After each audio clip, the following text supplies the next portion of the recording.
Hello, hello, hello, friends. Nicholas here with DIVO TED Talks, Devoted Talks, depending on how you want to say it. We take ancient wisdom and practices to a modern lens and experience where so we can help you and those you love and suffering interpersonal and greater worlds alike. I don't know why I sounded so exasperated right there. Maybe because I was. I don't know. Anyway, might have to sneeze. Excuse me. I'm not going to do another take. So bless me, bless you. Sending you all the love. Anyway, so what a crazy world we live in. You know, it is beautiful and terrifying. And I feel like I started another podcast episode like this one time. And it's also all we got. Like, this is what we have right here, right now. It doesn't mean it can't change. It doesn't mean that the machinations aren't going to improve. And it also doesn't mean that you're not going to start learning how to show up in ways that you have even more positive experience stacked one on top of the other as you continue to understand your role in the world as the set point, right? Set and setting. The setting is already taken care of. Life is going to move. You, however, are the set. You are setting the temperature. You're setting the dial. You're aiming the navigation. You are setting where you're headed. And some paths are going to be more resistant, as we've been talking about, and some are going to be less resistant. You will always be on the path of least resistance for you, which still might be the path of the hardest work, depending on what it is in your life we're talking about. And so I continue to unearth things about my life that are just really hard to swallow because I like to be bubbly and upbeat and effervescent and la-di-da-di-da-di-da. But that isn't what life always is, and it must be done in moderation, which is also something we've been talking about too. I sometimes don't know how to moderate, and I go all in on things, but that is who I am. And there's nothing wrong with that, except in the fact that if I harm other people, which I try not to, but I have in the past, I had to apologize. Some people I haven't even had the opportunity to apologize to. And in other times, I was put in space with somebody so that they could have a bad experience because that's how they were set. And it's not necessarily my fault, although I may still be responsible for apologizing depending on the circumstances. But we all end up where we're supposed to be in life based on our set. And so set might actually set us at odds with somebody. So where we run into each other, we run into walls together. Other times we may have a set that we carry each other, that we push each other forward and help each other up, right?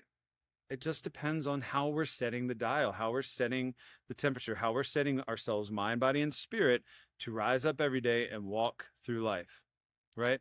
Just because you get a phone call that something bad happened doesn't mean that it's going to wreck your whole day. And yet that is a truth that many people live. And there's, again, nothing wrong with that. But if it derails your day and you have to start over again, there's details in that if you take the time to practice yoga, Ayurveda, sit in mindfulness, that you can examine that and understand why it derailed you so bad so that maybe that doesn't happen the next time. That is self-mastery. That is how you move forward. And so it is hard sometimes to love the pieces of you that you find ugly, but that is just a matter of taste, right? I didn't carve my face out of stone. Like, I have the face that I have, and it's either attractive or not. I have a beard, and about 50% of people love me bearded and about 50% prefer me shaven, but it's my face. And it's all a matter of taste. So maybe your interpretation of ugly when it comes to yourself is just an interpretation. And maybe it can evolve, and maybe it can transform, and maybe it can be leveraged to help you be enlightened, to evolve to a greater state of being. But it's always going to come back to paying attention. Because if you don't pay attention, you don't know what you're thinking and feeling. There may be subversive things that you're doing to yourself that are hateful, that are the essence of suggesting that you are not good, that you are not pretty, that you are not this, that, or the other. Insert any adjective that you think. And so just by nature of how you're living, it sets up that particular energy, and that's what you live into.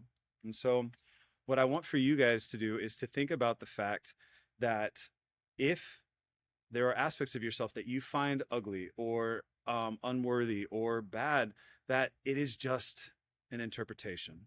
And that interpretation can be transformed if you take the time to sit with the things, whether you like them or not, right? And it's not necessarily that you have to feel better about them, but if you understand why you feel the way you do in the first place, you can choose whether you're going to keep it that way or not, because maybe you do need to keep it that way, because maybe that helps you. Maybe that's a why. Maybe that's something that propels you forward. But if you don't know it, then you can't leverage it, right? And then you become victim to it. And so the machinations of life are going to happen. The strings are going to move how they're going to move. But again, your set point, mind, body, and spirit, is what is going to dictate your experience and how you feel as you're navigating it. So my biggest hope for you guys is that you can really listen to what I'm saying.